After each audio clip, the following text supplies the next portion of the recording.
کمرہ ہلکی زرد روشنی میں ڈوبا ہوا تھا، دیواروں پر پڑتی چھاؤں جیسے ہر سانس کے ساتھ سرک رہی ہو۔ میرال سرخ لہنگے میں ملبوس بستر کے ایک کونے پر سمٹی بیٹھی تھی۔ ہاتھوں کی مہندی ابھی تک تازہ تھی مگر انگلیوں کی کپکپاہٹ چھپائی نہیں چھپ رہی تھی۔ آنکھوں میں خواب ضرور تھے مگر وہ خواب کسی خوشی کے نہیں تھے، وہ بس اس امید کے تھے کہ شاید آج کی رات نفرت کی موٹی دیوار میں کوئی درار پڑ جائے۔ داجان کی دھمکی اس کے کانوں میں اب تک گونج رہی تھی، وہی دھمکی جس نے اسے اپنے سب سے بڑے دشمن کے نام کا صحرا باندھنے پر مجبور کیا تھا۔ وہ ابھی اپنے خیالوں میں گم تھی جب چند لمحے بعد دروازہ کھلنے کی آہٹ ہوئی۔ میرال کا دل ایک لمحے کو رک سا گیا تھا۔ ارہم اندر داخل ہوا، قد کاٹ متوازن، چہرہ بلا کا حسین مگر آنکھوں میں صدمہری چھپی تھی، وہ صدمہری جو فاصلے بڑھاتی ہے۔ اس نے میرال کو دلہنوں کی طرح بیٹھے دیکھا تو ہونٹوں پر طنزیہ مسکراہٹ ابھر آئی تھی۔ وہ اس کو دیکھتے ہوئے کاٹدار لہجے میں بولا، کیا سوچ کر یہ لباس زیبتن کیا ہے اور کس سوچ کے تحت دلہنوں کی طرح بیٹھی ہو؟ دماغ ہے تمہارے پاس یا ختم ہو چکا ہے؟ تمہیں لگتا ہے آج کی رات میں تمہیں اس خوبصورت لباس میں دیکھ کر مائل ہو جاؤں گا؟ میرال کے لیے الفاظ کسی چابک سے کم نہیں تھے، وہ جو امید باندھ کر بیٹھی تھی کہ شاید آج کی رات سب غلط فہمیاں مٹ جائیں گی، ان دونوں کے درمیان ایک رشتے کا آغاز ہو جائے گا، تمام بری یادیں بھول کر وہ ایک نئی شروعات کریں گے۔ وہ امید پل بھر میں بکھر گئی تھی۔ اس نے حیران زخمی نگاہوں سے ارہم کو دیکھا تھا، وہ کچھ کہتی اس سے پہلے ہی وہ ایک بار پھر نفرت آمیز لہجے میں بولا، ایسی کیا گھوری ہو؟ اٹھو میرے بستر سے، جا کے صوفے پر سو جاؤ۔ ہمارے درمیان کوئی ایسا رشتہ قائم نہیں ہوگا جو میاں بیوی کا ہوتا ہے، تم صرف میری مجبوری ہو، داجی کی وجہ سے، سمجھ آئی؟ اور اب میرا دماغ خراب کرنے کی ضرورت نہیں ہے، چپ چاپ اٹھو اور یہاں سے چلی جاؤ، میرا دماغ پہلے بہت زیادہ خراب ہو چکا ہے۔ سب کو سمجھایا تھا مجھے اس رشتے میں نہ باندھے، پر کوئی میری سنتا کب ہے؟ میرال کے اندر جیسے کوئی بند ٹوٹ گیا تھا، وہ جھٹکے سے سیدھی ہوئی، آواز میں ضبط کی جگہ تلخی نے لے لی تھی۔ وہ اسے دیکھتے ہوئے بولی، بس بہت ہو چکا ہے، بہت سن لی میں نے تمہاری باتیں، میں نے سوچا تھا تم ذرا سمجھداری دکھاؤ گے، پرانی باتیں بھلا کر نئی زندگی کی طرف بڑھو گے، مگر تم تو گھٹیا ترین انسان نکلے، تمہارے دماغ میں لڑائی جھگڑے کے سوا کچھ نہیں ہے۔ انسان کو ہمیشہ مثبت سوچ رکھنی چاہیے، لیکن تم ایک ایسی سوچ کے مالک ہو جس کے دماغ میں سوائے الٹی سیدھی خرافات کے اور کچھ چل ہی نہیں سکتا۔ انسان تمہارے آگے اگر مر بھی جائے تب بھی تمہیں کوئی فرق نہیں پڑے گا، کیونکہ تمہارا دل انسان کا دل نہیں بلکہ پتھر کا دل ہے جو کبھی نہیں پگھل سکتا۔ وہ مزید بولی، میں تو کیا، کوئی بھی لڑکی تمہارے ساتھ رشتہ نبھانے کی ہمت نہیں کرے گی، اور سن لو، میں اس بستر سے نہیں ہٹوں گی، نکاح ہوا ہے، یہ کمرہ مجھے دیا گیا ہے تو میں اسی بستر پر سوؤں گی، چاہے کچھ بھی ہو جائے۔ میں پاگل نہیں ہوں جو اپنے آرام کو چھوڑ کر تمہارے کمرے کے اس سخت صوفے پر اپنی نیند حرام کروں۔ اگر تمہیں زیادہ ہی شوق ہے تم جا کر اس صوفے پر سو جاؤ، سمجھ آئی؟ میرا دماغ خراب کرنے کی تمہیں ضرورت نہیں ہے۔ وہ بھی میرال تھی، نہ پہلے اس کے سامنے کبھی جھکی تھی اور نہ آج جھکنے کا ارادہ رکھتی تھی۔ کمرے میں خاموشی گہری ہو گئی تھی، ارہم کی آنکھوں میں لمحہ بھر کے لیے حیرت چمکی، پھر وہی سختی واپس آ گئی تھی۔ وہ بھی اسے دیکھتے ہوئے اسی انداز میں بولا، تو یاد رکھو میں بھی کسی قیمت پر صوفے پر نہیں جانے والا، میں کوئی پاگل نہیں ہوں جو تمہارے آرام کا خیال کر کے اپنی رات کی نیند حرام کروں۔ میرال نے ہونٹ بھینچے، منہ بنایا جیسے کسی ضدی بچے نے فیصلہ کر لیا ہو۔ تو پھر ایک طرف لیٹ جاؤ، مجھے کوئی مسئلہ نہیں ہے، اگر تمہیں مسئلہ ہے تو جا سکتے ہو، سمجھ آئی؟ یہ کہہ کر وہ اٹھ کھڑی ہوئی، لہنگے کا گھیر سنبھالتے ہوئے ڈریسنگ روم کی طرف بڑھی تو پائل کی مدھم جھنکار کمرے کی خاموشی میں چھپ گئی تھی۔ آئینے کے سامنے آ کر اس نے گہرا سانس لیا تھا، آنکھوں میں آنسو تھے مگر گرنے سے انکار کر رہے تھے۔ اس نے تو گہری گہری سانس لے کر خود کو متوازن رکھنے کی کوشش کی تھی مگر ہمت ٹوٹ رہی تھی۔ آج کی راحت ہر لڑکی کے لیے بہت معنی رکھتی ہے، وہ بھی ایک عام لڑکیوں جیسا ہی دل رکھتی تھی، لیکن اس دل کی اس کے جذبات کی بالکل قدر نہیں کی گئی تھی۔ جس وقت عمر صاحب نے یہ رشتہ اس کے سامنے رکھا تھا اس نے صاف انکار کر دیا تھا۔ اس نے اپنے دادا کو بتایا تھا، جس انسان سے آپ میری شادی کروانے کی بات کریں ہیں ہم دونوں کے درمیان میلوں فاصلے ہیں، ہمارے مزاج مختلف ہیں، بہتر ہے آپ میرے لیے کوئی اور منتخب کر لیں، مگر ان کی ضد کے آگے اسے ہارنا پڑا تھا۔ وہ خاموشی سے کپڑے تبدیل کرنے لگی تھی، اس بات سے انجان کہ محض یہی رات نہیں اس کو کئی اور راتیں بھی اس درد کے ساتھ گزارنی ہے۔ باہر ارہم کی بھاری سانسوں کی آواز آ رہی تھی، دو اجنبی ایک ہی کمرے میں ایک ہی چھت تلے مگر میلوں دور اس رات نے ان دونوں کے درمیان لکیر کھینچ دی تھی، ایسی لکیر جو الفاظوں سے بنی تھی اور لفظ کبھی کبھی تلوار سے زیادہ گہرے زخم دیتے ہیں۔ کچھ دیر بعد وہ گھریلو کپڑے پہنے باہر آ گئی تھی۔ ایک نظر ارحم پر ڈالی تھی جو حد بندی قائم کیے ایک طرف لیٹ گیا تھا۔ وہ بھی تکیے سے دیوار کھینچے دوسری جانب لیٹ کر کروٹ موڑ چکی تھی۔ رات قطرہ قطرہ کر کے پگھلتی چلی گئی تھی اور دونوں کے دل ایک دوسرے سے مزید دور ہوتے جا رہے تھے۔ اگلی صبح کا سورج بنیاب و تاب سے روشن ہوا تھا۔ صبح کی روشنی دھیرے دھیرے کمرے میں سرک رہی تھی۔ کھڑکی کے پردے آدھے کھلے تھے اور سنہری دھوپ نرم نرم فرش پر پڑ رہی تھی۔ میرال نے نہا دھو کر تازگی سے بھرا ہوا لباس پہنا اور باہر آئی تھی۔ اس کے بال ابھی بھی نم تھے، خوشبو سے بھرے ہوئے۔ سامنے صوفے پر ارحم بیٹھا تھا، ہاتھ میں کچھ کاغذات لیے، آنکھوں میں خفیف پریشانی اور چہرے پر وہی سرد مہرے۔ مگر وہ اسے نظر انداز کرتے ہوئے ڈریسنگ ٹیبل کی طرف بڑھ گئی تھی۔ بالوں میں برش پھیرتے ہوئے ابھی وہ میک اپ اٹھا کر اپنے چہرے پر لگاتی، اچانک ارحم کی آواز کمرے میں گونجی۔ بات سنو میری میرال، ادھر آؤ، مجھے تم سے بات کرنی ہے۔ لہجہ نہایت سخت تھا۔ میرال پلٹی، آنکھیں اس کی طرف مرکوز کر کے بولی، میرے کان کھلے ہوئے ہیں، تم بول سکتے ہو، میں سن رہی ہوں۔ وہاں آ کر تمہارے سامنے کھڑا ہونا مجھے گوارا نہیں ہے۔ وہ انسان جب اس کی قدر نہیں کر سکتا تھا تو پھر وہ کیوں اس کی قدر کرتی؟ اس نے بھی دو ٹوک انداز میں ہی جواب دینا ضروری سمجھا تھا۔ ارحم کچھ لمحے خاموش رہ کر پھر بولا، ادھر آؤ، بیٹھو، سکون سے بات کرنی ہے، بات اہم ہے، سکون سے بیٹھ کر سن لو۔ میں تمہیں کسی کام کا نہیں بول رہا، گزارش کر رہا ہوں، میری بات سن لو۔ لہجہ اب تھوڑا نرم ہوا تھا۔ میرال نے گہری سانس لی، برش میں اس پہ رکھ دیا۔ اس کے انداز میں ایک عجیب سی بے چینی جھلک رہی تھی۔ یہی وجہ تھی کہ اسے بھی اب تجسس ہونے لگا تھا کہ آخر کیا بات ہے۔ قدم با قدم چلتی ہوئی وہ اس کے نزدیک آ گئی تھی اور احتیاط سے اس کے قریب جا کر بیٹھ گئی تھی، مگر فاصلہ قائم رکھا تھا۔ ارحم نے کاغذات اس کے ہاتھوں کی طرف بڑھائے اور بولا، اس پر دستخط کر دو، بہتر ہوگا، ہم دونوں کے درمیان ابھی تمام باتیں کلیئر ہو جائیں۔ میں بعد میں کسی بھی قسم کا ڈرامہ نہیں چاہتا، آج ہی تمام باتیں کلیئر ہو جائیں گی تو میں بھی پرسکون رہوں گا اور تم بھی اپنی زندگی آگے کس طرح گزارنی ہے اس بارے میں طے کر سکتی ہو۔ ہم دونوں کو ہی مہلت مل جائے گی۔ میرال نے آنکھیں تیز کر کے اس کی طرف دیکھا۔ کچھ لمحے وہ خاموشی سے ان کاغذات کو گھونٹتی رہی تھی اور پھر اسے دیکھتے ہوئے سنجیدگی سے بولی، کس بات کے دستخط اور یہ کاغذات کس چیز کے ہیں؟ نہ جانے کیوں اسے کچھ غلط ہونے کا احساس ہونے لگا تھا۔ دل کی دھڑکن کافی تیز ہو گئی تھی۔ ارحم نے کچھ دیر خاموشی اختیار کی، پھر آہستہ سے بولا، میں جانتا ہوں شاید تمہیں یہ بات بری لگے، تمہارے دل کو ٹھیس پہنچے، لیکن حقیقت یہی ہے اور میں اس حقیقت کو جھٹلانا نہیں چاہتا۔ بڑوں کی مرضی کے آگے سر جھکانے کے علاوہ تمہارے اور میرے پاس کوئی اور راستہ نہیں تھا، لیکن میں اسی طرح اپنی زندگی کو مزید دشوار کر کے آگے نہیں بڑھا سکتا۔ یہ کاغذات میری زندگی سے متعلق ہیں، یہ دوسری شادی کا اجازت نامہ ہے۔ میرال کے دل کی دھڑکن لمحے کے لیے رک گئی تھی۔ وہ بے یقینی سے اس کے چہرے کو دیکھنے لگی، ایسا لگتا تھا جیسے کسی نے اس کا دل نوچ لیا۔ ان دونوں کے درمیان لاکھ اختلاف رہی، وہ اسے لاکھ ناپسند کرتی ہوں، لیکن ایک عورت کے لیے لمحہ ایک گہری اذیت سے کم نہیں ہوتا۔ اس کا شوہر اسی کے سامنے بیٹھ کر دوسری شادی کا اجازت نامہ رکھ رہا تھا۔ اس کا حال بہت برا تھا، لیکن وہ ضد کیے ہوئے تھی۔ ارحم تسلسل کے ساتھ بولا، میں اپنی کلاس فیلو زوبیا کو پسند کرتا ہوں اور اسی سے شادی کروں گا۔ میرا تمہیں لے کر کوئی ارادہ نہیں ہے، سچ بتاؤں میں تمہیں دیکھنا بھی پسند نہیں کرتا، برا نہیں ماننا لیکن یہی حقیقت ہے۔ میرال نے سانسوں کو ضبط کیا، آنکھوں میں چھپے آنسوؤں کو چھپاتے ہوئے نرم لہجے میں بولی، تم مجھ سے اجازت کیوں لے رہے ہو؟ تم اپنی مرضی کے مالک ہو، دوسری شادی کرو یا تیسری، کون روک سکتا ہے تمہیں؟ جب تمہارے دماغ میں دوسری عورت کا خیال آ سکتا ہے تو پھر میرے سامنے بیٹھ کر اجازت طلب کرنے کی ضرورت کیا ہے؟ ارحم گہری سانس لیتے ہوئے بولا، تم میرے چاچو کی بیٹی ہو، بلا وجہ گھر میں میری وجہ سے بدمزگی ہو، میں یہ نہیں چاہتا، اس لیے اجازت نامے پر سگنیچر مانگ رہا ہوں تاکہ بعد میں تمہارے والد مجھے لے کر تماشا نہ بنائیں، اور اگر سگنیچر نہیں کرنا چاہتی تو انکار کر دو۔ نہ جانے کیوں اس کا اپنا دل بھی عجیب ہو رہا تھا، اس کا چہرہ جس طرح ساکت ہوتا جا رہا تھا۔ ارحم کو پہلی بار برا محسوس ہونے لگا تھا۔ میرال خاموش رہی، دل میں کئی جذبات ابل رہے تھے۔ چند لمحوں کے سکوت کے بعد اس نے ہاتھ بڑھاتے ہوئے دھیرے لہجے میں کہا، جب فیصلہ ہو چکا ہے تو پھر میں کیوں پیچھے رہوں؟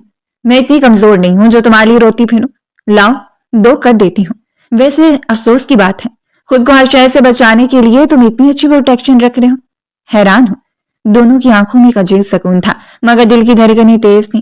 میرال نے اجازت نامے کو پکڑا، قلم تھاما اور دھڑکتے دل کے باوجود سائن کر دیے۔ ہر سطر کے ساتھ اس کے اندر کا غم اور صبر چھپانے کی کوشش واضح تھی۔ سگنیچر مکمل ہونے کے بعد وہ بغیر کسی اجازافی بات کی خاموشی سے ڈریسنگ روم میں چلی گئی تھی۔ مزید خود کے جذبات کو سنبھالنا اب اس کے لیے مشکل ترین ہو گیا تھا۔ کمرے میں صرف صوفے پر ارحم کی کھلی ہوئی آنکھیں اور ہاتھ میں تھمے کاغذات کی سرسراہٹ سنائی دے رہی تھی۔ روشنی اور خاموشی کے درمیان ایک سرد سکون پھیل گیا تھا، ایک ایسا سکون جو فیصلے کے بعد ملتا ہے، نہ خوشی کی مسرت سے، نہ دکھ کے رنج سے، بلکہ بس خاموش قبولیت سے۔ ارحم نے کاغذات میز پر رکھے، آنکھیں جھکائیں اور ایک لمحے کے لیے گہری سانس لی۔ باہر دھوپ کے نرم بادل کمرے کی کھڑکی سے جھانک رہے تھے اور اندر ایک نئی حقیقت نے اپنے قدم جما لیے تھے۔ وقت دھیرے دھیرے گزرتا جا رہا تھا، پورا دن معمول کے مطابق طے پا چکا تھا، رات کی سیاہی چاروں جانب پھیل چکی تھی۔ ارحم نے آج پورا دن باہر ہی گزارا تھا، وہ گھر واپس آیا ہی نہیں تھا، جبکہ دوسری جانب میرال بھی بس بڑوں کو سلام کر کے اپنے کمرے میں ہی قید ہو گئی تھی۔ رات 10 بجے کمرے کا دروازہ کھلا اور ارحم قدم رکھتے ہی اندر داخل ہوا۔ پورا کمرہ اندھیرے میں ڈوبا ہوا تھا اور بیڈ سے رونے کی دھیمی مگر دل کو چیر دینے والی آواز آ رہی تھی۔ اس نے فوراً لائٹس آن کی۔ روشنی میں میرال کی شکل دھندلی سی نظر آئی، جو چہرے پر چادر کھینچ کر خود کو چھپائے بیٹھی تھی۔ ارحم نے ایک طرف بیڈ پر فاصلہ قائم کر کے بیٹھتے ہوئے کہا، جب حوصلہ نہیں تھا اجازت نامے پر دستخط کرنے کا تو پھر کیا کیوں، اور اب رو کیوں رہی ہو؟ اس کو عجیب سی بے چینی ہونے لگی تھی، اس کا رونا اسے تکلیف دے رہا تھا۔ وہ کسی بھی طرح اس کو چپ کروا دینا چاہتا تھا، لیکن وہ ایک ناممکن عمل تھا۔ میرال کی آواز گھٹی ہوئی اور لرزتی ہوئی تھی۔ وہ بولی، اجازت نامے پر سائن کر کے نہیں رو رہی، بلکہ اپنی قسمت پر رو رہی ہوں۔ اس زندگی میں جو انسان مجھے ملا ہے، کاش ایسا شخص نہ ملا ہوتا، کاش اس طرح میری زندگی برباد نہ ہوتی۔ ارحم کے اندر غصہ پھٹ پڑا، وہ اپنی ہتھیلیوں سے ماتھے پر تھپتھپاہٹ کرتا ہوا بولا، کیسا مد ملا ہے تمہیں؟ ذرا مجھے ڈیفائن تو کر دو۔ یہ الفاظ اس کی غیرت بھڑکانے کے لیے کافی تھے۔ میرال نے آنکھیں بند کر کے چپ رہنے کی کوشش کی، پھر دھیرے دھیرے کہا، میرا دماغ خراب کرنے کی ضرورت نہیں ہے، اور میں ابھی کسی جھگڑے میں پڑنے کا ارادہ نہیں رکھتی۔ ارحم نے سانس بھرتے ہوئے تھوڑا سا نرم لہجہ چھوڑتے ہوئے کہا، لیکن میرا ارادہ اب ہو چکا ہے۔ مجھے بتا، میں کس طرح کا مرد ہوں کہ تم مجھ پر فضول الزامات لگا رہی ہوں؟ میرال کی آنکھوں میں آنسو اور غضب ایک ساتھ ابل رہے تھے۔ وہ غصے سے اٹھ کھڑی ہوئی اور اس کے سامنے کھڑی ہو کر بولی، تم پر فضول الزامات نہیں لگا رہی، تمہیں بتا رہی ہوں تمہاری اصلیت۔ تم ہو گھٹیا ترین مرد جس کے نزدیک عورت صرف اور صرف تکلیف دینے کی چیز ہے۔ اس کے الفاظ کمرے کی چاروں طرف گونج رہے تھے۔ شادی کو آج دوسرا دن ہوا ہے، لیکن ایسا لگتا ہے جیسے میں ایک بہت بڑی قید میں آ گئی ہوں، میرے پاؤں میں زنجیر آ گئی ہوں۔ تمہاری وجہ سے میری پڑھائی ادھوری رہ گئی۔ میں نے کچھ نہیں بولا، بڑوں کی مرضی کے آگے سر جھکا دیا، اور تم اپنی مرضی پوری نہیں ہونے پر مجھے الزام دے رہے ہو، اور میں رو بھی نہیں سکتی۔ ارحم کی آنکھوں میں دھواں سا چھا گیا، مگر وہ خاموش رہا، صرف اس کے زخم دہ الفاظ کو اپنے اندر جذب کر رہا تھا۔ میرال نے کچھ قدم پیچھے بڑھتے ہوئے اپنے دل کی تمام تلخی اس کی طرف نکالی۔ خدا تم جیسا مرد کسی عورت کو نہ دے، اور میں دعا کروں گا کہ تمہیں وہ سب ملے جو میں برداشت کر رہی ہوں، لیکن پھر بھی جب تمہاری دوسری شادی ہو اور تمہاری اولاد ہو، اللہ تمہیں پہلی اولاد بیٹی دے، پھر تمہیں پتہ چلے گا بیٹیوں کا درد کتنا تکلیف دیتا ہے۔ یہ کہتے ہوئے کھڑی ہوئی، آنکھیں نم، جسم لرزتا ہوا، وہ روتے ہوئے ڈریسنگ روم میں چلی گئی تھی۔ دروازہ بند کر دیا۔ کمرہ اچانک خاموش ہو گیا تھا، لیکن ارحم کی آنکھیں اور کان اس کے ہر لفظ پر جمے ہوئے تھے۔ وہ وہاں بالکل سن ہو گیا تھا، ہر لفظ اس کے کانوں میں ہتھوڑے کی طرح بج رہا تھا۔ اللہ تمہیں بیٹی دے، اور پھر تمہیں پتہ چلے بیٹیوں کا درد کتنا تکلیف دیتا ہے۔ یہ الفاظ اس کے لیے بہت ظالم تھے۔ ارحم کی سانسیں بھاری تھیں، دل میں غصے، شرمندگی اور اندرونی درد کا ملا جلا احساس ابل رہا تھا۔ کمرے کی روشنی میں وہ کاغذات اور صوفے کے کنارے کو دیکھ رہا تھا، لیکن اس کے دماغ میں صرف وہ آخری الفاظ گونج رہے تھے۔ ایک لمبی خاموشی کے بعد اس نے چپ چاپ اپنی آنکھیں بند کی، جیسے اندر کی تمام بھڑک اٹھتی آگ کو قابو میں رکھنے کی کوشش کر رہا ہو۔ میرال کے رونے کی گونج اور اس کے الفاظ کے اثر نے کمرے کی فضا میں ایک ایسا سکون پیدا کر دیا تھا جو پرسکون نہیں بلکہ درد سے بھرا ہوا تھا۔ باہر کی ہوا کی ٹھنڈی لہر کمرے کے پردوں سے سرک رہی تھی، لیکن اندر دل کی دھڑکنیں اور آنسوں کی نمائش کا شور ابھی تک ختم نہیں ہوا تھا۔ ہر زاویے میں تنہائی، پچھتاوا اور چھپی ہوئی تلخی نمایاں تھی، جیسے کمرہ خود بھی اس رنجیدہ رات کا حصہ بن چکا ہو۔ وقت دھیرے دھیرے گزرتا جا رہا تھا۔ 2 دن خاموشی اور دباؤ کے ساتھ گزر گئے تھے۔ حویلی کی لاؤنج میں میرال عمر صاحب کے ساتھ بیٹھی چائے پی رہی تھی، چند معمولی باتیں کر رہی تھی تاکہ دل کو کچھ سکون ملے، مگر دل کی دھڑکنیں اب بھی بے چین تھی۔ چند لمحے بعد اچانک مین دروازے کی جانب ہلچل محسوس ہوئی۔ دونوں نے ایک ساتھ دروازے کی طرف دیکھا۔ دروازے کے باہر ظہیر صاحب ایک کم عمر لڑکی کے ساتھ کھڑے تھے۔ عمر صاحب کی آنکھوں میں حیرت اور جھنجھلاہٹ کے آثار تھے۔ انہوں نے تیز لہجے میں پوچھا، یہ تمہارا باپ کس لڑکی کے ساتھ کھڑا ہے؟ میرال نے سر نفی میں ہلایا مگر نظریں دروازے پر جم گئی تھیں۔ ظہیر صاحب جس کے ساتھ وہ انجان مگر حسین لڑکی کھڑی تھی ہونٹوں پر ہلکی مسکراہٹ لیے اندر داخل ہوئے۔ عمر صاحب نے آنکھیں بڑی کر کے کہا، یہ کس کے ساتھ آئے ہو تم؟ اور تم 1 ہفتے کی ٹور پر گئے تھے، پورے 15 دن لگا کر واپس آ رہے ہو، بیٹی کا خیال بھی نہیں آیا تمہیں؟ اس کے نکاح میں شامل ہونا بھی ضروری نہیں سمجھا تم نے؟ اتنا بھی کون سا ضروری کام تمہیں آ گیا تھا؟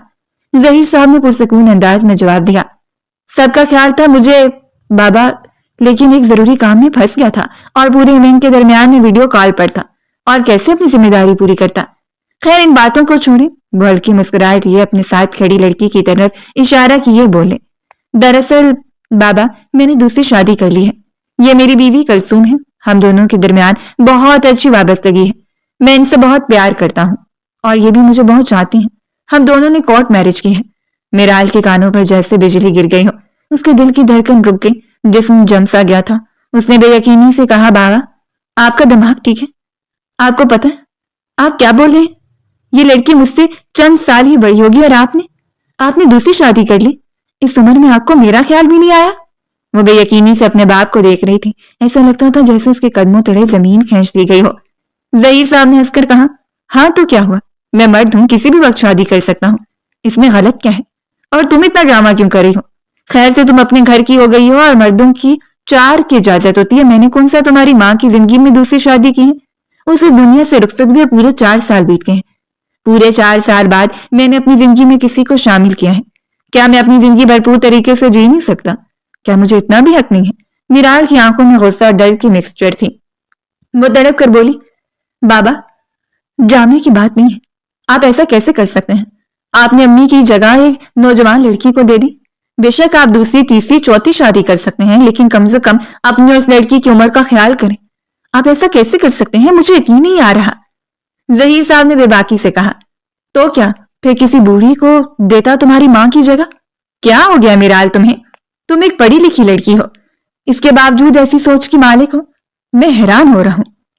مجھے لگا تھا اس گھر میں میری دوسری شادی کو سب سے پہلے سپورٹ تم ہی کرو گی، لیکن تم تو ایک ٹپیکل لڑکی نکلی، اور بچے تمہاری شادی ہو چکی ہے، تم اپنی مرضی کی مالک ہو۔ دیکھو میں نے تمہاری زندگی میں شادی نہیں کی، تمہیں رخصت کرنے کے بعد شادی کی، میری قربانی بھی تو دیکھو، لیکن نہیں، بس تمہیں بلا وجہ کا ڈرامہ رچا کر مجھے الزام دے کر خود کو اچھا ثابت کرنا ہے۔ میرال بالکل خاموش ہو گئی تھی، وہ حیرت کے سمندر میں غوطہ زن تھی، اسے یقین ہی نہیں آ رہا تھا اس کا باپ کیا کر چکا ہے۔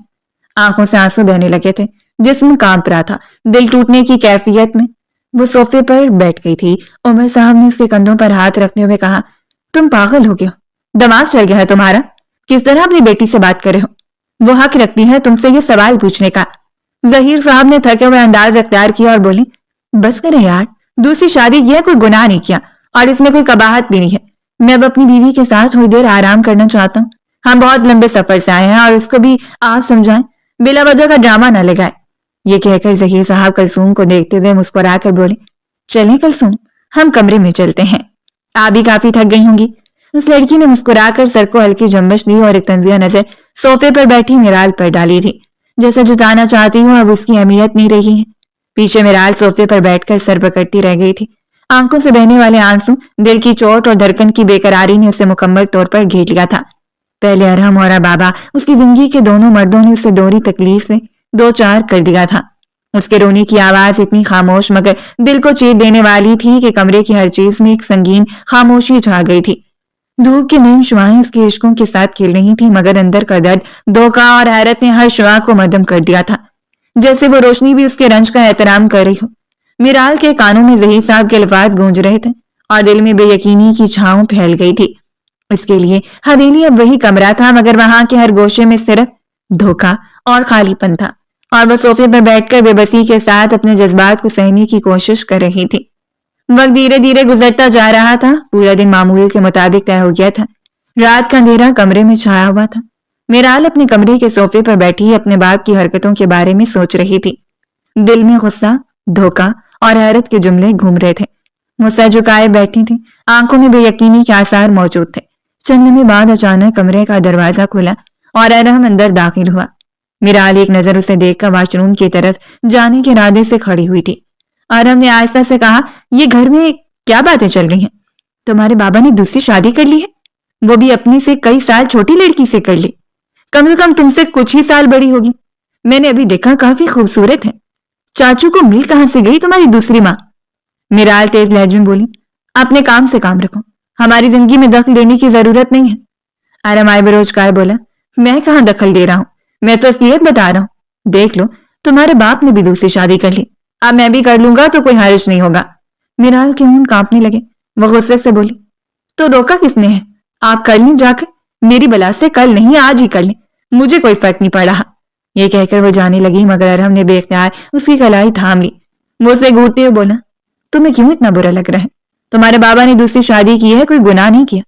میرال نے سخت لہجے میں جواب دیا، خدا کے لیے میں تمہارے آگے ہاتھ جوڑی ہوں، یہ باتیں مجھ سے مت کرو، میرا دماغ پہلے ہی خراب ہے اور ہو جائے گا، اپنے کام سے کام رکھو۔ ارہم نے قدم آگے بڑھا کر کہا، میں نہیں رکھ رہا اپنے کام سے کام، اب بتاؤ کیا کر لو گی؟ میں تو تمہیں ٹیس کر رہا ہوں۔ وہ کچھ کہنے ہی والی تھی کہ اسی پل کمرے کے دروازے پر ہلکی سی دستک ہوئی۔ دونوں نے فوراً اس طرف نظر ڈالی۔ ملازمہ اندر داخل ہوئی، سر جھکا کر بولی، ارہم صاحب آپ کو اور بی بی صاحبہ کو عمر صاحب نے اپنے کمرے میں بلایا ہے، خاندانی میٹنگ بٹھائی گئی ہے، آپ جائیں۔ ارہم نے سر ہلاتے ہوئے کہا، اچھا ٹھیک ہے تم جاؤ، ہم آ رہے ہیں۔ ملازمہ کمرے سے نکل گئی تو ارہم دوبارہ میرال کی طرف مرا اور آنکھوں میں شرارت کے آثار وہ مسکراتے ہوئے بولے، لگتا ہے تمہارے بابا کی کلاس لگائی جائے گی، چلو بڑا مزہ آئے گا، سنتے ہیں۔ شکر ہے میری بورنگ لائف سے سب کی نظر ہٹ کر تمہارے بابا کی طرف نظر جائے گی، مجھے اندازہ نہیں تھا تمہارے بابا اس عمر میں یہ گل کھلائیں گے۔ وہ جان بوجھ کر اس کو چڑھا رہا تھا، 2 دن سے وہ بالکل خاموش تھی اور یہ خاموشی اس سے گل رہی تھی۔ میرال غصے سے پاؤں پٹکتے ہوئے بولی، تمہیں مزہ آئے گا لیکن مجھے نہیں، تم نہیں سمجھ سکتے میرے جذبات کو کبھی بھی۔ یہ کہہ کر وہ باہر کی طرف بڑھ گئی تھی، قدم تھوڑے سست مگر غصے سے بھرے ہوئے تھے۔ ارہم نے اس کے پیچھے دیکھ کر ہنستے ہوئے کہا، چلو انتظار کر رہا ہوں، دیکھتے ہیں کلاس کس نے لگائی ہے۔ کمرے میں روشنی ہلکی سی جلملا رہی تھی، پردوں سے نرم ہوا آ رہی تھی۔ میرال کے چہرے پر غصہ اور مایوسی کی چھاؤں تھی اور ارہم کے چہرے پر مسکراہٹ اور چالاکی کے آثار۔ کمرے میں خاص کشمکش کا ماحول تھا، خاموشی اور ہلکی آوازوں کے بیچ دونوں کے درمیان لفظوں کی لڑائی اور جذبات کی حرارت محسوس ہو رہی تھی۔ دوسری جانب کمرے میں روشنی نرم لیکن پوری طرح پھیل رہی تھی، صوفے اور کرسیوں کے درمیان ایک ترتیب شدہ کچہری سجی ہوئی تھی۔ ایک طرف ظہیر صاحب اپنی نئی نویلی بیوی کے ساتھ بیٹھے تھے، دوسرے صوفے پر صدیق صاحب اور عائشہ بیگم موجود تھے۔ ارہم کے ماں باپ دونوں کی نظریں نئے آنے والوں پر مرکوز تھیں۔ ارہم اور میرال اندر داخل ہوئے اور دونوں کی موجودگی نے کمرے کا ماحول ایک لمحے کے لیے تھما سا دیا تھا۔ سامنے صوفے پر بیٹھے عمر صاحب نے دونوں کو دیکھتے ہوئے کہا، تم دونوں کو میں نے 10 منٹ پہلے بلایا تھا اور اب آ رہے ہو؟ میرال نے سر جھکاتے ہوئے جواب دیا، داجی معافی چاہتی ہوں، تھوڑا سا لیٹ ہو گئی۔ وہ ایک طرف کھڑی ہو گئی، آنکھوں میں ہلکی شرمندگی اور بے یقینی تھی۔ عمر صاحب نے ظہیر صاحب کی طرف دیکھتے ہوئے سخت لہجے میں کہا، اب تم مجھے بتاؤ یہ کیا تماشا ہے؟ اگر تمہیں دوسری شادی کرنے کا اتنا شوق تھا تو مجھے بتا سکتے تھے، میں تمہاری عمر کے لحاظ سے لڑکی تلاش کر کے تمہاری شادی کروا دیتا، لیکن تم نے یہ کیا نیا چاند چڑھا ہے، اپنی بیٹی سے کچھ سال بڑی لڑکی سے شادی کر لی۔ ظہیر صاحب نے پرسکون لہجے میں کہا، تو بابا اس میں غلط کیا ہے؟ آپ پورے خاندان کو جمع کر کے کیا ثابت کرنا چاہتے ہیں؟ عمر صاحب کے چہرے پر سختی اور حیرت دونوں نمایاں تھے۔ وہ مزید بولے، اب شادی ہو چکی ہے، کیا میں اب اسے طلاق دوں؟ آپ کو یہ سب مذاق لگتا ہے؟ بیوی ہے یہ میری، نکاح ہوا ہے ہمارا۔ عمر صاحب سر جھکاتے ہوئے بولے، لا حول پڑھو، میں کبھی نہیں کہوں گا کہ تم طلاق دو، طلاق گناہ ہے، اللہ کے نزدیک سب سے ناپسندیدہ عمل ہے، میں کیوں کہوں کہ تم اس لڑکی کو طلاق دو؟ میرال اور ارہم نے ایک دوسرے کو دیکھا، دونوں دل ہی دل میں جانتے تھے کہ ان کے لیے بھی طلاق کا فیصلہ ایک سوچ کا حصہ تھا، مگر اب عمر صاحب کی باتوں نے ہر منصوبہ شرمندگی میں بدل دیا تھا۔ عمر صاحب نے مزید کہا، تمہاری عمر نانا بننے کی ہے، دادا بننے کی ہے، اور تم عشق معشوقی کے چکر میں پڑ گئے، اتنا دماغ خراب ہو گیا ہے تمہارا۔ میرال دل ہی دل میں کلس گئی، جب تعلق ہی نہیں بنا تو نانا دادا کیسے بنیں گے؟ عمر صاحب کچھ اور کہنے ہی والے تھے کہ کلثوم آہستہ مگر پورا اعتماد لہجے میں بولی، دیکھیں انکل، میں جانتی ہوں آپ کے نزدیک یہ سب مذاق ہوگا، لیکن اب ہماری شادی ہو چکی ہے، آپ سب کے درمیان بٹھا کر مجھے اور میرے شوہر کو اس طرح ذلیل نہیں کر سکتے، یہ غلط ہے، معاشرتی طور پر بھی اور قانونی طور پر بھی۔ بہتر ہوگا آپ سب حدود میں رہیں اور پلیز ہمیں سکون سے جینے دیں، ہم دونوں ایک دوسرے کے ساتھ خوش ہیں، ہے نا صحیح؟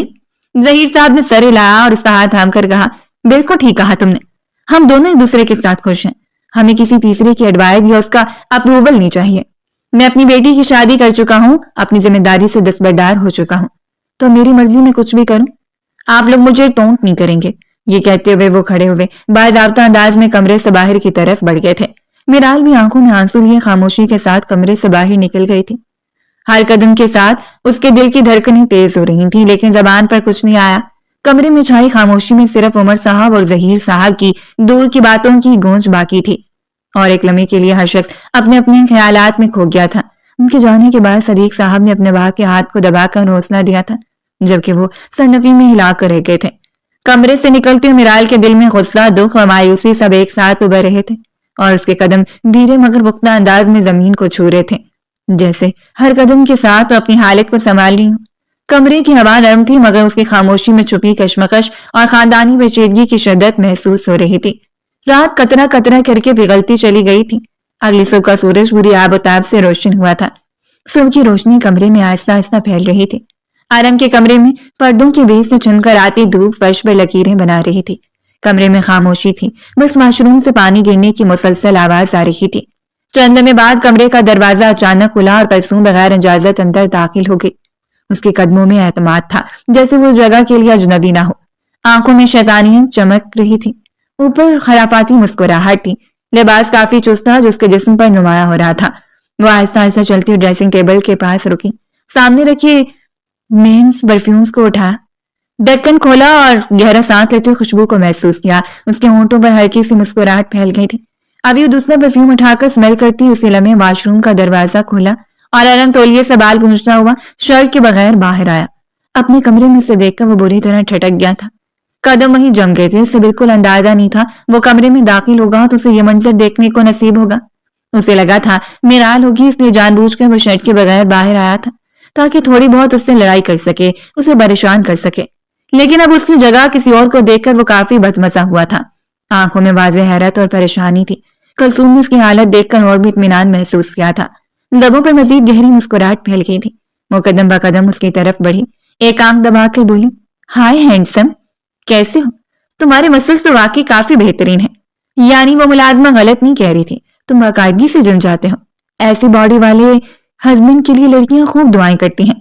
اس نے اس کے بازو کو چھوتے ہوئے تعریف کی تو ارم فوراً ایک قدم پیچھے ہٹا۔ اس کی آواز میں گھبراہٹ صاف جھلک رہی تھی۔ آپ یہاں کیوں آئی ہیں؟ کوئی کام ہے؟ نہ جانے کیوں اس نے دل ہی دل میں شدت سے اس لمحے دعا کی تھی میرال کمرے میں نہیں آئے۔ سامنے کھڑی عورت اس سے عمر میں کم تھی اور جس طرح وہ فاصلہ مٹائے کھڑی تھی اسے کچھ بھی اچھا نہیں لگ رہا تھا، مگر چاچو کی بیوی ہونے کی حیثیت سے وہ عزت دینے پر مجبور تھا۔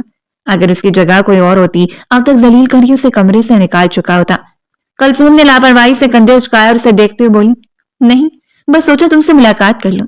مجھے معلوم ہوا تھا کہ اس گھر میں ایک ہینڈسم لڑکا بھی ہے، تو سوچا کیوں نہ ایک دفعہ مل لیا جائے۔ کل تمہیں دیکھا تھا، اپنی بیوی کے ساتھ کھڑے تھے، مگر زیادہ دھیان نہیں دے پائی کیونکہ سب الٹی باتیں کر رہے تھے، اور پھر میرے شوہر مجھے کمرے سے لے گئے، تم سے ملاقات کا موقع ہی نہیں ملا۔ سوچا فرصت سے کمرے میں ہی مل لوں۔ ارم نے کوئی جواب نہیں دیا۔ وہ سیدھا الماری کی طرف بڑھا اور تیزی سے اپنی شرٹ نکالنے لگا۔ اسے نہ جانے کیوں گھبراہٹ ہونے لگی تھی۔ پہلی بار اسے محسوس ہوا تھا کچھ غلط ہونے والا ہے۔ وہ جلدی جلدی اپنی شرٹ نکال رہا تھا، جیسے اس لمحے کو جلدی ختم کرنا چاہتا ہو۔ مگر کلثوم ایک بار پھر اس کے قریب آ گئی۔ اس نے ہنستے ہوئے اس کے بازو پر ہاتھ رکھا، تم روز جم جاتے ہو، باڈی میں تھک نہیں ہوتی؟ اتنے ہینڈسم ہو اور مسلس تو واقعی زبردست ہیں، تو پھر روز روز جانے کی کیا ضرورت ہے؟ بلا وجہ خود کو تھکاتے ہو، ہفتے میں 3 دن چلا جایا کرو۔ وہ مزید کچھ کہتی اسی پل کمرے کا دروازہ دوبارہ کھلا اور میرال اندر داخل ہوئی۔ سامنے کا منظر دیکھتی وہ ٹھٹک گئی تھی۔ ارم اور کلثوم کو اس قدر قریب کھڑا دیکھ کر اس کی آنکھوں میں حیرت اور صدمہ ایک ساتھ ابھر آیا تھا۔ ارم کے ہاتھ بھی لمحہ بھر کو رک گئے تھے، جیسے الفاظ اور حرکت دونوں ساتھ چھوڑ گئے ہوں۔ کلثوم نے میرال کو دیکھتے مسکرا کر ماحول کو اور الجھا دیا تھا۔ وہ ہنستے ہوئے آگے بڑھی جیسے سب کچھ معمول کی بات ہو۔ کیسی ہومنن؟ سوچا اپنی داماد سے ملاقات کر لوں۔ پھر میرال کی طرف دیکھ کر معنی خیز انداز میں بولی، تمہارا ہسبینڈ بہت ہینڈسم ہے، ذرا سنبھال کر رکھنا کہیں کوئی چرا نہ لے۔ ایسے مردوں کو چھپا کر رکھا جائے تبھی وہ باحفاظت رہتے ہیں، ورنہ خوبصورت لڑکیاں کب انہیں اپنی اداؤں کے جال میں پھنسا لیں کچھ پتہ نہیں چلتا۔ یہ کہہ کر اس نے کہکا لگایا تھا اور کمرے سے نکل گئی تھی، جیسے اس نے جان بوجھ کر کوئی زخم چھوڑا۔ کمرے میں خاموشی چھا گئی۔ میرال کی نظریں ارم پر جمی تھی، جن میں سوال بھی تھے اور شک بھی۔ ارم نے فوراً بولنے کی کوشش کی، آواز بکھلائی ہوئی تھی۔ اسے دیکھتے ہوئے بولا، جیسا تم سوچ رہی ہو ویسا نہیں ہے، میں صرف واش روم سے باہر آیا تھا اور وہ پہلے سے کمرے میں موجود تھے۔ میں نے صرف عزت دینے کے لیے بات کی اور وہ خود میرے قریب آ گئی تھی۔ جس بات کا اسے ڈر تھا وہی ہوا تھا۔ اس نے کئی دعائیں دل ہی دل میں مانگی تھیں کہ میرال اس عورت کے جانے سے پہلے کمرے میں نہ آئے، لیکن ایسا نہیں ہوا تھا، وہ پہلے ہی آ گئی تھی۔ میرال نے آہستہ آہستہ سر نفی میں ہلایا، اس کی آواز میں تھکن اور مایوسی تھی۔ وہ اس کو دیکھتے ہوئے بولی، مجھے نہیں پتا تھا کہ تم اس حد تک بھی جا سکتے ہو، افسوس ہے مجھے، میرے دادا کی پسند پر کسی کو تو بخش دو، کتنی اذیت مت دو کہ جب تمہاری باری آئے تو تم برداشت بھی نہ کر پاؤ۔ یہ کہتی ہوں میں ایک لمحے بھی نہیں رکی، پلٹ کر کمرے سے باہر چلی گئی۔ دروازہ بند ہونے کی ہلکی سی آواز کمرے میں گونج گئی تھی۔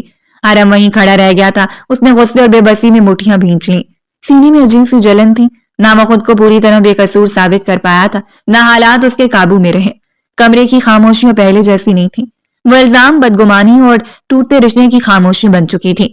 وقت دھیرے دھیرے گزرتا جا رہا تھا، پورا دن معمول کے مطابق طے ہو گیا تھا۔ رات کا سناٹا کمرے میں پھیلا ہوا تھا، مدھم بلب کی روشنی دیواروں پر سائے بنائے ہوئے تھی۔ آرم دروازہ بند کر کے اندر آیا تو سامنے بستر پر میرال نیم دراز موبائل سکرین میں گم تھی۔ اس کی انگلیاں تیزی سے سکرین پر چل رہی تھیں، جیسے وہ خود کو کسی اور دنیا میں مصروف رکھنا چاہتی ہو۔ ارحم کی موجودگی محسوس ہوتے ہی اس نے ایک لمحے میں موبائل بند کیا، سائے ٹیبل پر رکھا اور بغیر کچھ کہے کروٹ لے کر لیٹ گئی، جیسے کمرے میں وہ اکیلی ہو۔ ارحم خاموشی سے اپنی سائڈ پر آ کر بیٹھ گیا۔ چند لمحے یوں ہی گزر گئے، کمرے میں صرف گھڑی کی ٹک ٹک سنائی دے رہی تھی۔ پھر اس نے ہلکی آواز میں کہا، میرال مجھے تم سے بات کرنی ہے، میری بات سنو گی؟ میرال نے آنکھیں بند رکھی، لہجہ سرد تھا۔ میرے پاس اتنا فضول ٹائم نہیں ہے کہ میں تمہاری باتیں سنوں، اس وقت مجھے آرام کرنا ہے۔ آرم نے گہری سانس لی۔ دیکھو، جو صبح تم نے دیکھا تھا ایسا کچھ نہیں ہے جیسا تم سوچ رہی ہو، میں بے قصور ہوں، وہ خود ہمارے کمرے میں آئی تھی، اگر تمہیں یقین نہیں تو تم جا کر ان سے پوچھ سکتی ہو۔ میرال نے اچانک آنکھیں کھولی مگر کروٹ نہیں بدلی، آواز میں کرواہٹ گھلی ہوئی تھی۔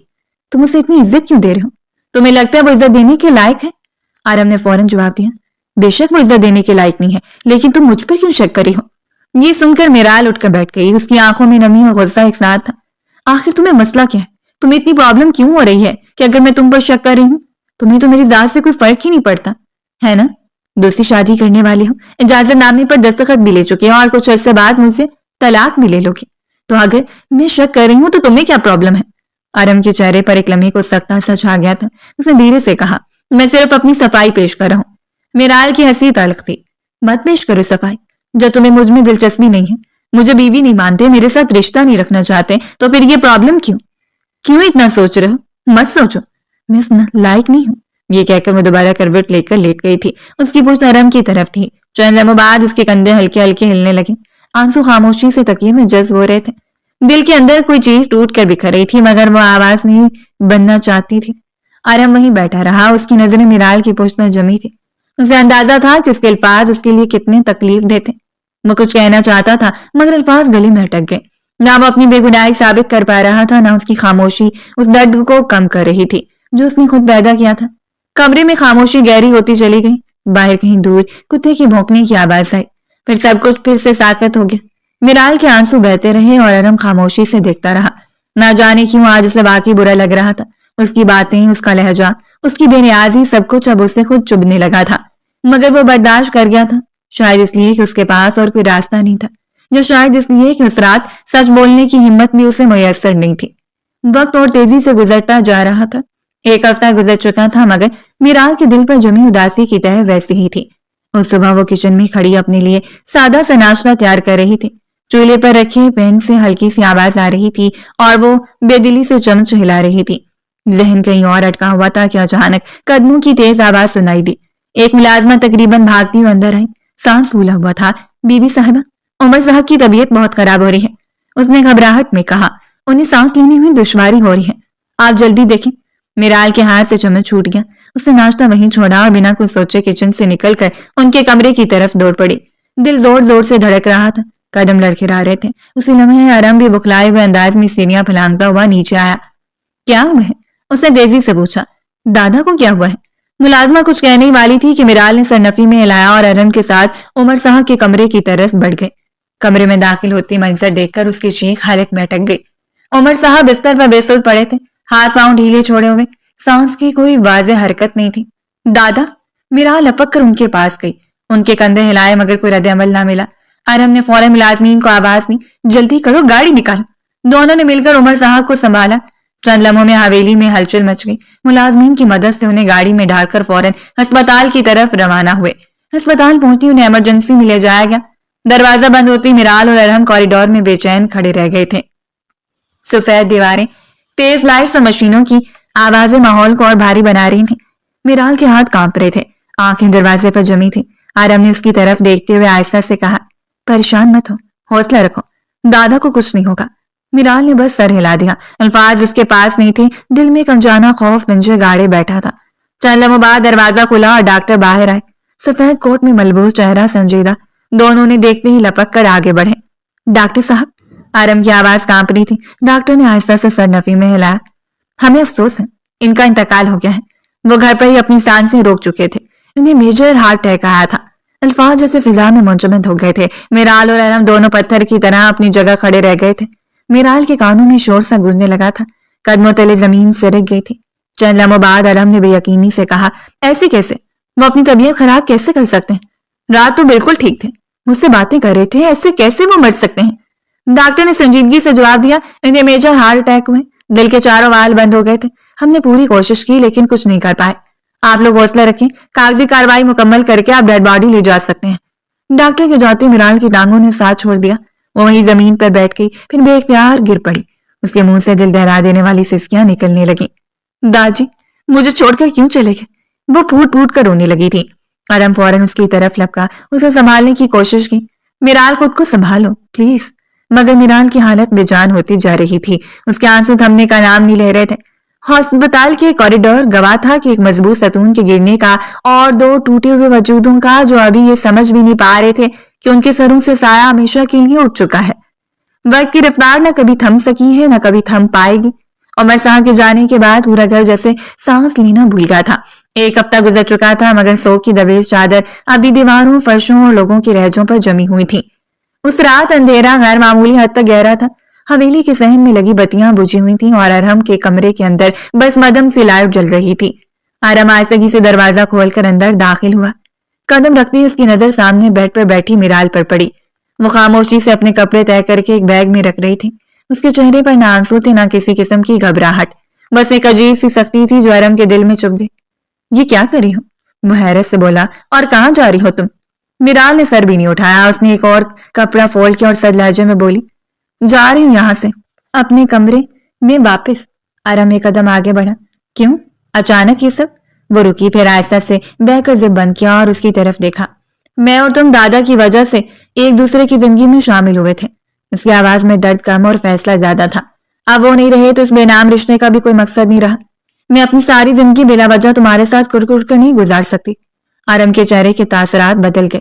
میرال، مجھے بولنے دو، وہ فوراً بولی۔ میں تم سے طلاق لوں گی، اپنی پڑھائی مکمل کروں گی، پھر شادی کروں گی۔ مجھے اپنی زندگی سنوارنی ہے، میں اس طرح برباد نہیں ہونا چاہتی۔ یہ کہہ کر اس نے بیگ اٹھایا اور دروازے کی طرف بڑھی۔ اس کے قدم مضبوط تھے، جیسے اس نے یہ فیصلہ کئی راتوں کی جاگ کے بعد کیا، مگر دروازے تک پہنچنے سے پہلے ہی ارحم نے آگے بڑھ کر اس کی کلائی تھام لی۔ میرال، اس کی آواز میں پہلی بار سختی تھی۔ وہ چونکی، پلٹ کر اس کی طرف دیکھا۔ میرا ہاتھ چھوڑ دو، ارحم نے اسے اپنے قریب کرتے ہوئے کہا۔ کیا میں نے تم سے کہا ہے کہ میں تمہیں طلاق دوں گا؟ کیا میں نے تمہیں اس دن کے بعد زوبیہ کا ذکر بھی کیا؟ مجھے باتیں نہیں سنی، وہ جھنجھلا کر بولی۔ مجھے چھوڑو، مجھے جانا ہے۔ اس نے ہاتھ چھڑانے کی کوشش کی مگر ارحم نے گرفت مضبوط رکھی، نہ سخت نہ ڈھیلی، بس فیصلہ کن۔ یہ ہاتھ میں نے چھوڑنے کے لیے نہیں تھاما۔ اس کی آواز دھیمی مگر گہری تھی۔ میں تم سے لمبی چوڑی بات نہیں کروں گا۔ میرال نے اس کی آنکھوں میں دیکھا، وہاں ضد نہیں تھی، غصہ بھی نہیں، بس ایک عجیب سا اصرار تھا۔ تو پھر کیا چاہتے ہو؟ اس کی آواز میں پہلی بار لرزش آئی۔ ارحم ایک قدم اور قریب آ گیا۔ صرف آج میں اپنے عمل سے بتاؤں گا کہ تم میری کون ہو اور میری زندگی میں اب کیا مقام رکھتی ہو۔ کمرے کی خاموشی بھاری ہو گئی، دیواروں پر لگی گھڑی کی ٹک ٹک سنائی دے رہی تھی۔ میرال کچھ کہنے والی تھی کہ ارحم اس کے اور قریب ہو گیا۔ اس کے ہاتھ اب بھی اس کی کلائی پر تھے مگر گرفت میں عجیب سی حفاظت تھی۔ جبر نہیں۔ میرال کی سانسیں بے ترتیب ہو گئیں، وہ نظریں چرا گئی جیسے خود کو سنبھالنے کی کوشش کر رہی ہو۔ دل کے اندر کہیں ٹوٹا ہوا اعتماد ہلکا سا حرکت میں آیا مگر خوف اب بھی موجود تھا۔ ارحم نے آہستہ سے کہا، میں تمہیں جانے نہیں دوں گا، کم سے کم اس طرح نہیں۔ وہ کچھ کہتی ہے اس سے پہلے ہی وہ اس کی سانسوں کو اپنی گرفت میں لے چکا تھا اور دھیرے دھیرے سے اپنے نزدیک کرتا جا رہا تھا۔ وہ تل ملائی تھی، اس سے الگ ہونے کی کوشش کی تھی لیکن اس نے اتنی آسانی سے اسے قابو کیا تھا کہ وہ خود اب اس کے ساتھ شامل ہو گئی تھی۔ ان کے درمیان ہر پردہ گرتا جا رہا تھا۔ رات دھیرے دھیرے اپنی آخری اختتام پر پہنچ گئی تھی۔ اگلی صبح کا سورج پوری آب و تاب سے روشن ہوا تھا۔ صبح کی ہلکی روشنی پردوں سے چھن چھن کر کمرے میں پھیل رہی تھی۔ دیوار پر لگی گھڑی نے 10 بجنے کا اعلان کیا تو ارحم کی آنکھ کھل گئی۔ چند لمحے وہ بے حرکت لیٹا رہا، پھر اس کی نظر اپنے سینے پر ٹکی اس کے وجود پر پڑی جو گہری نیند میں تھی۔ میرال کا سر اس کے سینے پر رکھا تھا، بال بکھرے ہوئے تھے اور سانسوں کی ہلکی سی جنبش اس کے وجود کی زندگی کا ثبوت دے رہی تھی۔ ارحم نے لاشعوری طور پر سانس روک لی، جیسے ڈر ہو کہ کہیں اس کی حرکت سے وہ جاگ نہ جائے۔ وہ خاموشی سے اس کے معصوم چہرے کو دیکھنے لگا، وہی چہرہ جس وہ کل تک اپنی زندگی کی سب سے بڑی الجھن سمجھتا تھا، آج عجیب سا سکون دے رہا تھا۔ اس کے دل میں ایک نرم سی مسکراہٹ اتر آئی۔ اچانک میرال نے آنکھیں کھول لی۔ چند لمحے وہ الجھی ہوئی نظروں سے اسے دیکھتی رہی، جیسے وقت اور جگہ کا اندازہ کر رہی ہو۔ پھر اس کی نگاہ اپنے اور ارحم کے درمیان فاصلے کی کمی پڑ گئی۔ وہ فوراً سیدھی ہونا چاہے، مگر ارحم نے ہلکی سی مسکراہٹ کے ساتھ کہا، شادی کے بعد کی سب سے خوبصورت صبح مبارک ہو۔ میرال کے چہرے پر حیرت، الجھن اور ناراضگی ایک ساتھ ابھر آئی تھی۔ وہ فوراً کے سینے سے الگ ہوئی اور بیٹھتے ہوئے بولی، یہ آپ نے کیا کیا ہے میرے ساتھ؟ ارحم خاموش رہا، بس اسے دیکھتا رہا۔ اگر آپ مجھے پسند نہیں کرتے، اس کی آواز میں لرزش تھی، مجھے بیوی نہیں مانتے، مجھے اپنی زندگی میں رکھنا نہیں چاہتے، تو پھر رات میرے نزدیک کیوں آئے؟ ہم دونوں کے درمیان رشتہ قائم کیوں کیا؟ میں آپ سے یہ سوال پوچھنا چاہتی ہوں، مجھے جواب چاہیے۔ ارحم نے گہری سانس لی۔ تم بہت بے وقوف ہو، اسے نرمی سے کہا۔ میں سمجھا تھا تو میرے عمل سے سمجھ گئی ہوگی کہ تم میری زندگی میں اب کیا حیثیت رکھتی ہو، لیکن تم اب بھی وہیں کھڑی ہو جہاں پہلے تھی۔ میرال نے سر نفی میں ہلایا۔ مجھے جواب چاہیے ارحم، میں آپ کی بات نہیں سمجھ پا رہی، آپ کرنا کیا چاہتے ہیں؟ وہ چند لمحے خاموش رہا۔ کمرے میں بس صبح کی خاموشی تھی اور باہر کہیں دور پرندوں کی آواز۔ پھر اس نے اس کی آنکھوں میں دیکھتے ہوئے کہا، بیوی ہو تم میری، میں تم سے محبت کرنے لگا ہوں۔ میرال کی پلکیں لرز گئیں۔ کب اور کیسے یہ سب ہوا میں خود نہیں جانتا۔ وہ بولتا کیا، مگر جس دن تم اجازت نامے پر دستخط کر کے گئی تھی اس دن سے میرا دل بدل گیا تھا۔ وہ رک کر بولا، جیسے الفاظ چن رہا ہوں۔ میں نے زوبیہ سے کوئی رابطہ نہیں رکھا، حالانکہ اس نے مجھے میسج کیے، بات کرنے کی کوشش کی، لیکن میں نے جواب نہیں دیا۔ میرا دل کہتا تھا کہ اگر میں نے اس سے بات کی تو یہ تمہارے ساتھ بے وفائی ہوگی، اس رشتے کی پاکیزگی کے ساتھ بے وفائی ہوگی، اور میں ایسا نہیں کرنا چاہتا تھا۔ میرال کی آنکھوں میں نمی اتر آئی، مگر وہ خاموش نہیں۔ میں تم سے بہت پیار کرنے لگا ہوں۔ اس کی آواز مزید گہری ہو گئی، اور جب سے داجی گئے ہیں یہ احساس اور بھی بڑھ گیا ہے۔ انتقال سے ایک رات پہلے انہوں نے مجھ سے کہا تھا کہ وہ تم سے بہت پیار کرتے ہیں، اور اگر کبھی میں نے تمہیں تکلیف دی تو انہیں تکلیف ہوگی۔ اس نے نظریں جھکا لی۔ میں نہیں چاہتا کہ میرے گزرے ہوئے دادا کو میری کسی حرکت کی وجہ سے تکلیف ہو۔ وہ اس کے قریب آیا، آواز دھیمی ہو گئی، مجھے معاف کر دو میرال۔ اس نے آہستہ سے اس کے سینے پر دوبارہ سر رکھ دیا۔